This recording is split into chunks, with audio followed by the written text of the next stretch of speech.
नमस्कार, स्वागत है आपका खास मुलाकात में और मैं हूं आपके साथ दिव्य सहगल। आज हमारे साथ खास मुलाकात में मेहमान हैं सुनील भल्ला, जो कि प्रिंसिपल हैं एक निजी स्कूल के, यानी कि दिल्ली पब्लिक स्कूल के। इनका स्वागत करेंगे और इनसे जानेंगे वर्तमान शिक्षा व्यवस्था के बारे में। अभी हालिया जो एंटी रैगिंग कमेटी की बार बार बातें सामने आ रही हैं, इसके बारे में भी इनसे जानने की कोशिश करेंगे। गुरु शिष्य परंपरा के बारे में भी एक सवाल हम इनके समक्ष लेकर जाएंगे और इसके साथ साथ जो वर्तमान परिदृश्य में छात्र, अभिभावक और शिक्षक के बीच जो एक ट्रायंगल रहता है और उसको ये किस तरह से देखते हैं, उस पर भी कुछ सवालात और कुछ जवाब। सबसे पहले इनका स्वागत। भल्ला साहब, बहुत बहुत स्वागत है आपका खास मुलाकात में। Thank you. पहला सवाल यही कि आपका सफर शिक्षा के क्षेत्र में आज एक बड़े मुकाम पर आप पहुंच चुके हैं, किस तरह से देखते हैं? अगर मैं फ्रॉम द बिगनिंग आपसे जानना चाहूं, बिल्कुल शुरुआती स्तर पर जाना चाहूं और वहां से इसको शुरू हम करते हैं और वर्तमान सफर को आप देखते हैं जहां पर आप वर्तमान में हैं, तो उसको परिभाषित कुछ अगर लाइनों में करना चाहें तो किस तरह से करेंगे? देखिए, मेरा जो एजुकेशन का जो सफ़र रहा है, करीब वो 25 साल का सफ़र रहा है और उसको यदि एक ही सेंटेंस में, वाक्य में मुझे कहना पड़े तो मैं यही कहूँगा कि मैं 25 साल पहले भी स्टूडेंट था और आज भी स्टूडेंट हूँ और आगे के 25 साल भी स्टूडेंट रहूँगा।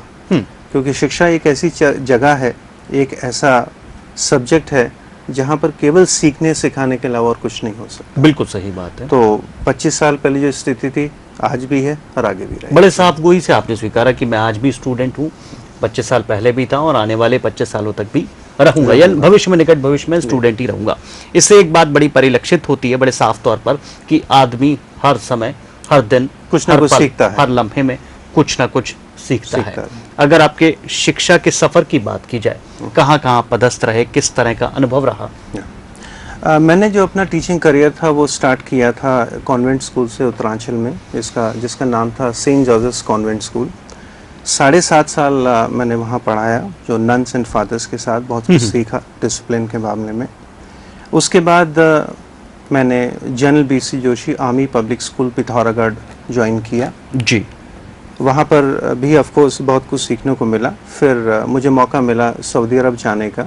सऊदी अरब में एक जगह है अल जुबैल, वहाँ एम्बेसी ऑफ इंडिया स्कूल, जिसको बाद में इंटरनेशनल इंडियन स्कूल भी कहा गया, वहाँ मैंने 4.5 साल गुजारे और ऑफ कोर्स वहाँ पर भी बहुत कुछ सीखने को मिला।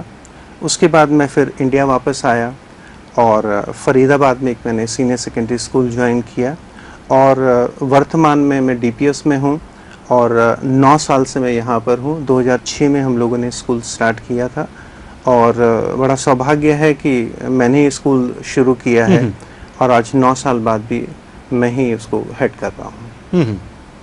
तो पूरे सफर में संतुष्टि नजर आती है आपको? बहुत ज़्यादा, क्योंकि शिक्षा एक ऐसी चीज़ है जिसमें, जैसे मैंने बताया कि सीखने और सिखाने की बात होती है, क्या खोया और क्या पाया उसकी बात नहीं होती है। तो बहुत संतुष्टि मिलती है जब हम बच्चों को कुछ देते हैं, कुछ सिखाते हैं, उसी समय कुछ महीने बाद, कुछ सालों बाद जब हमें लगता है एक बच्चा चेंज होके आता है, किसी का बिहेवियर चेंज होता है, कुछ बन जाता है, तो बड़ी संतुष्टि मिलती है कि जो हमने किया वो बड़ा एक अच्छी तरीके से हम कर पाए उसको, और कहीं ना कहीं जो देने की कोशिश करी थी वो बच्चे के दिल और दिमाग में डाल दी हमने। कुल मिलाकर जो संतुष्टि का भाव निर्मित होता है मन के भीतर, तो वो भी अपने आप में एक आपकी कमाई है। एक शिक्षक के रूप में वो गाड़ी कमाई आप मानी जा सकती है एक शिक्षक की? बिल्कुल मानी जा सकती है। देखिए, यदि हम ये देखें, आजकल के युग में सारी चीज़ें ज़रूरी हैं, लेकिन मैं ये कहूँगा कि एक शिक्षक के लिए, जो प्राइमरीली हम लोग टीचर हैं, एक शिक्षक के लिए सबसे अच्छी जो कमाई है वो अपने बच्चों की जो है वो विकास है। उनका विकास होता है तो हमें लगता है कि हमारे इंक्रीमेंट्स लग रहे हैं, हमें सैलरी मिल रही है, हमें सब कुछ मिल रहा है, यानी कि बच्चों का विकास और बच्चों को आगे बढ़ना ही हमारा सब कुछ है।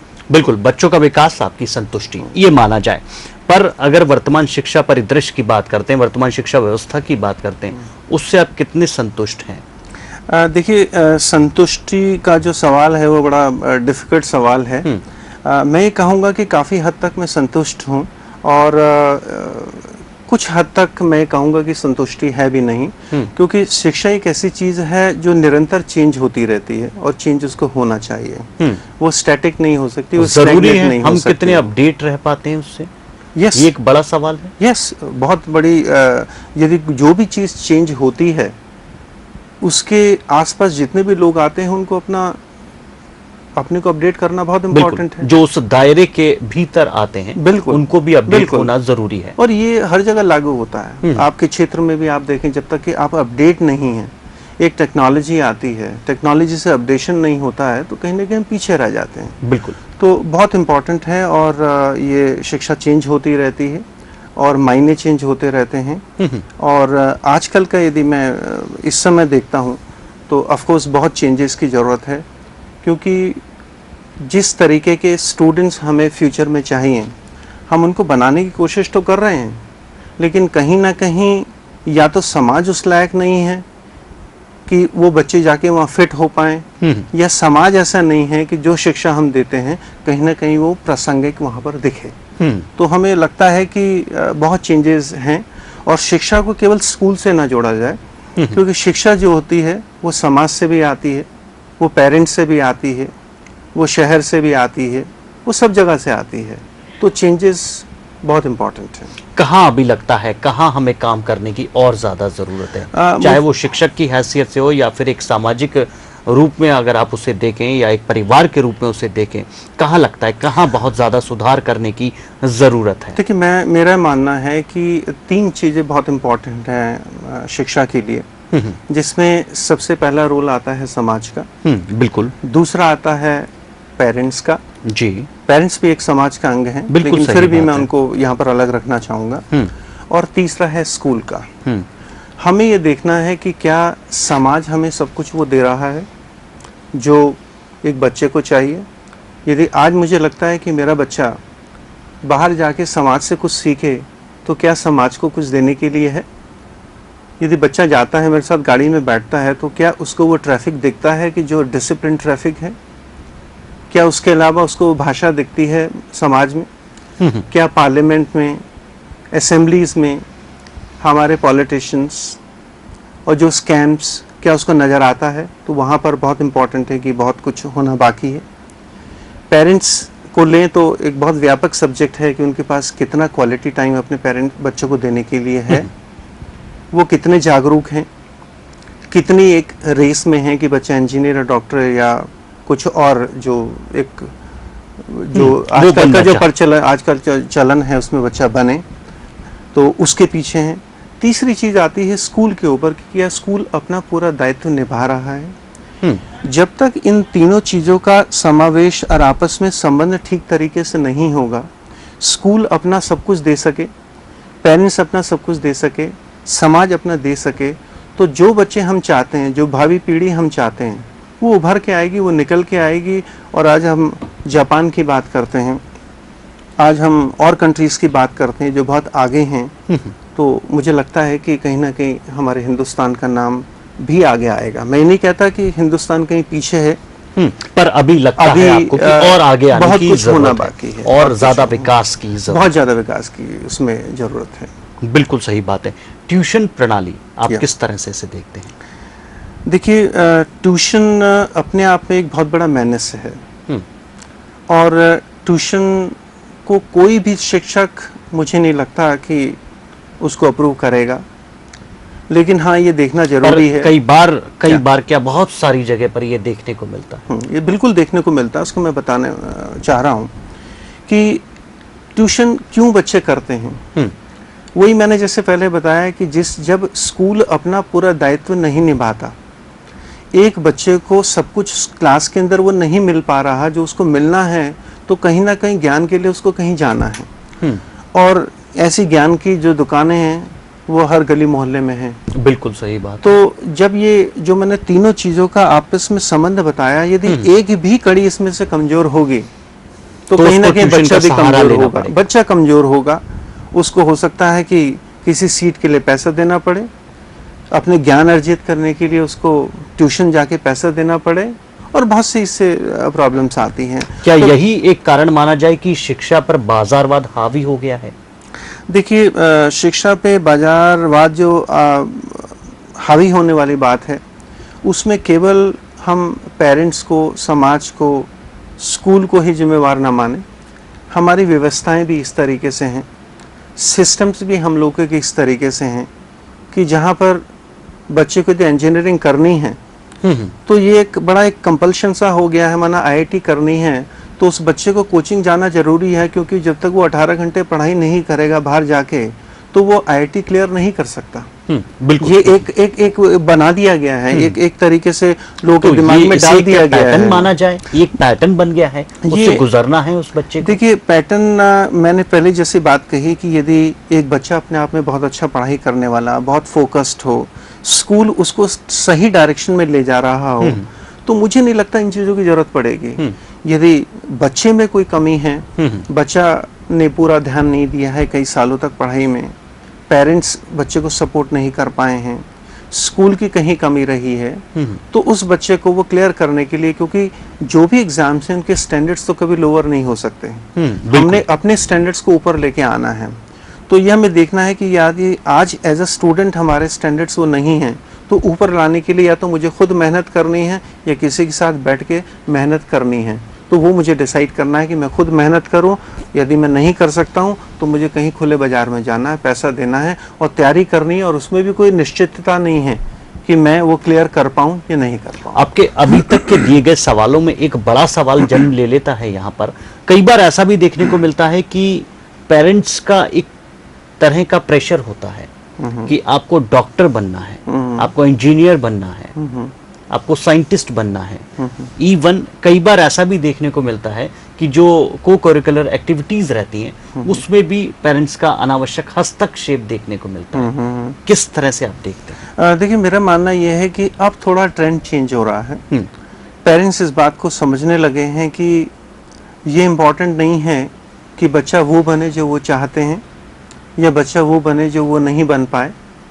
वो ये चाहते हैं कि बच्चा वो बने जो बच्चे को अच्छा लगता है। हम भी ये बताने की कोशिश करते हैं कि जिसमें उनकी रुचि हो, क्योंकि अल्टीमेटली उद्देश्य होता है पैसा कमाना। बिल्कुल। और जो उद्देश्य है होता है, मेरा ये कहना नहीं है कि सबका होना चाहिए, बस जनरली जो देखने को मिलता है, लेकिन असल उद्देश्य होना चाहिए मन की संतुष्टि, जो आपको अच्छा लगे, क्योंकि पैसा तो एक अपने आप में एक ऑफ शूट है, उसे अपने आप आना ही है। सबसे बड़ी चीज़ होती है संतुष्टि। तो इस बात को पेरेंट्स समझने लगे हैं।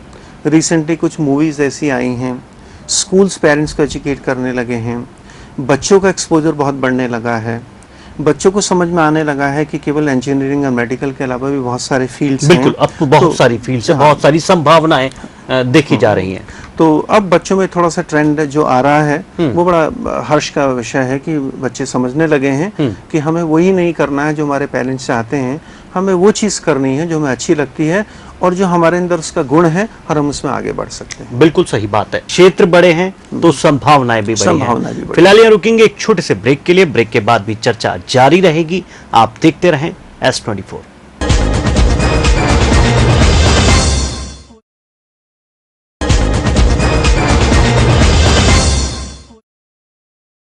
स्वागत है आपका ब्रेक के बाद खास मुलाकात में। आज हमारे साथ खास मुलाकात में मेहमान हैं सुनील भल्ला, जो कि प्राचार्य हैं दिल्ली पब्लिक स्कूल के। चर्चा को आगे बढ़ाते हैं इनके साथ। बहुत ही बेबाकी से अपनी राय ब्रेक पर जाने से पहले इन्होंने हमारे साथ रखी। चर्चा को और आगे ले जाते हुए कुछ सवालात, कुछ और जवाब।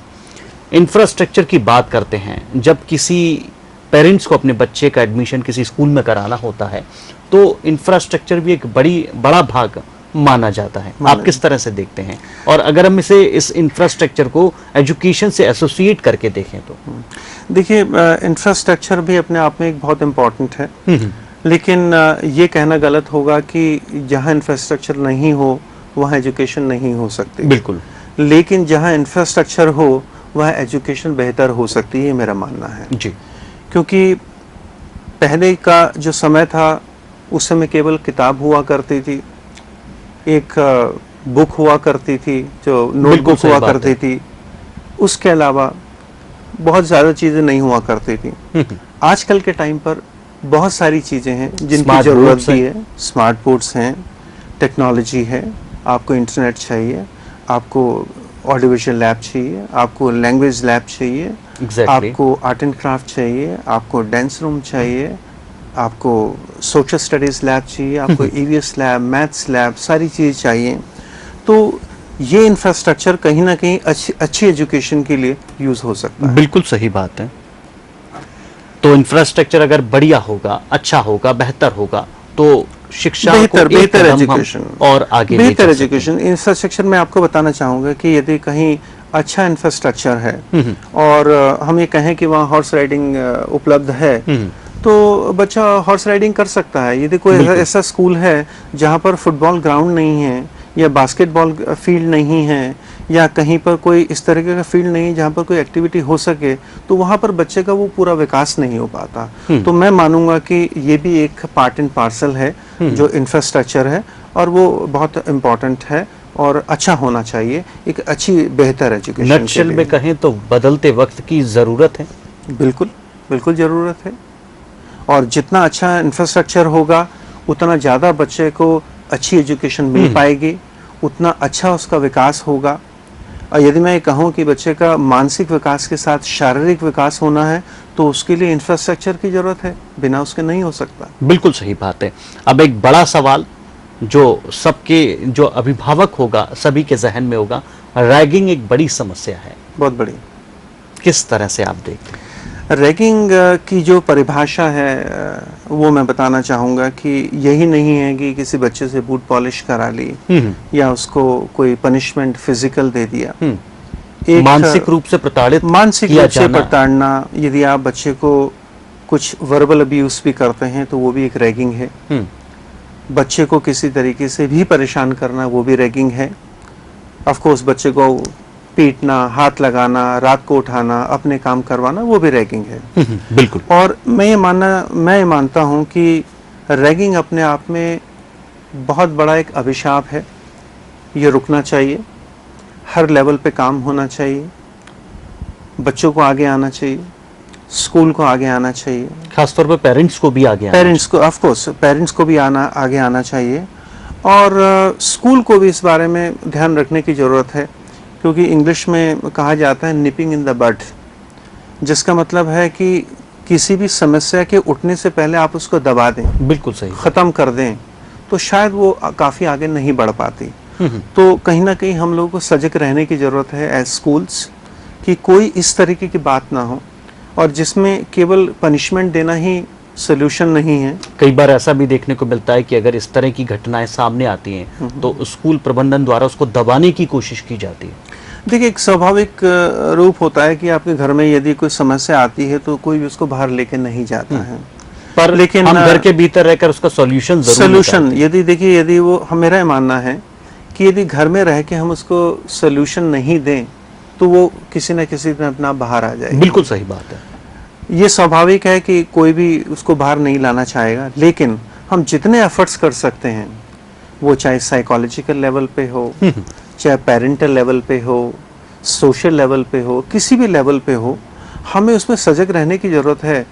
गुरु शिष्य की परंपरा, एक बड़ा ही बेसिक बुनियादी सवाल करना चाहूँगा। हम आधुनिक युग में आगे बढ़ते जा रहे हैं, आप एक शिक्षक भी रहे हैं और वर्तमान में प्राचार्य के दायित्वों का निर्वहन कर रहे हैं। गुरु शिष्य की परंपरा को आप किस तरह से देखते हैं? तो गुरु और शिष्य में एक ऐसा संबंध होना चाहिए जिसकी तुलना किसी भी संबंध से नहीं हो सकती। ठीक बात है कि यदि हमने देखा है कि भगवान और गुरु की बात होती है तो गुरु को आगे रखा गया है, लेकिन बड़ा अफसोस है कि आज के समय पर जो दोनों का संबंध है कहीं वो टूटता हुआ दिखाई देता है। और मैं कहना चाहूँगा कि इसमें केवल स्टूडेंट्स ही रिस्पॉन्सिबल नहीं हैं, इसमें हम लोग शिक्षक भी रिस्पॉन्सिबल हैं। बिल्कुल, कि जब तक हम अपने ऊपर वो चीज़ें लागू नहीं करेंगे जो हम बच्चों पे चाहते हैं, तब तक वो संबंध नहीं बन पाएगा। क्योंकि हमें रोल मॉडल होना बहुत इम्पोर्टेंट है। हम रोल मॉडल नहीं होंगे अपने बच्चों के लिए तो हमको वो कॉपी नहीं कर पाएंगे, और हम बहुत सुपरफिशियली उनसे बात करेंगे कि तुम्हें ऐसा करना चाहिए, हम उस चीज़ को नहीं करें। हम उनको कहें कि बेटा कहीं भी शहर में खड़े होके कहीं पर तुम जो है कोई चाट मत खाओ, तो बहुत अच्छी बात हमने करी है, और शाम को यदि हमें खुद ही बच्चा देख ले तो वो शिक्षा नहीं है। अगर ऐसी चीजें देखने को आती हैं या फिर माना जाए आती ही हैं, तो ये भी एक गुरु शिष्य के परंपरा को कहीं ना कहीं पीछे धकेल रहा है। बिल्कुल है, बिल्कुल है। वक्त की कमी हो जाती है कई बार अभिभावकों के पास अपने बच्चे को देने के लिए, तो ये भी एक गैपिंग का एक बड़ा कारण माना जाए। देखिए, इसको मैं इस तरीके से रखना चाहूँगा कि कुछ लोगों के पास बहुत टाइम है लेकिन क्वालिटी टाइम नहीं है। कुछ लोगों के पास टाइम नहीं है लेकिन फिर भी वो क्वालिटी टाइम अपने बच्चों को दे पाते हैं। बच्चों के साथ दिन भर रहना बहुत इम्पोर्टेंट नहीं है, ये इम्पोर्टेंट है कि जितना टाइम हम उनके साथ रहें वो कितना इम्पोर्टेंट है। बिल्कुल सही बात है। तो आजकल के समय में बहुत रफ्तार वाली ज़िंदगी है, लोगों के पास टाइम कम है, हमारे जो डाइवर्जन्स के लिए बहुत सारी चीज़ें हैं, इंटरनेट है, टीवी है, बहुत सारी चीज़ें हैं, लेकिन उसमें मुझे लगता है कि हम अभिभावकों को ज़रूर अपने बच्चे के साथ बैठ के क्वालिटी टाइम देने की ज़रूरत है, जिससे बच्चे बहुत कुछ सीख सकें और कभी भी उनको और हमको ये मलाल ना हो कि हम यदि बच्चों के साथ बैठते और उनसे कुछ रूबरू होते, अच्छी बातें करते, वो हमने मौका खो दिया। चलिए, वक्त की कमी है, आपका संदेश लेना चाहेंगे शिक्षा जगत से जुड़े हुए लोगों के लिए और खासतौर पर S24 न्यूज़ चैनल के दर्शकों के लिए? देखिए, मेरा जो संदेश होगा वो यही होगा कि हमारे जो बच्चे हैं वही हमारी फ्यूचर जनरेशन है। हम जितना इन्वेस्टमेंट इन बच्चों पर कर सकें वो कम है। हम उनको वैल्यूज़ दें, हम उनको रास्ता दिखाएं, और ये सब करने के लिए सबसे पहले हम अपने में चेंज लेके आएँ, तभी हम एक भावी अच्छे समाज की आशा कर सकते हैं।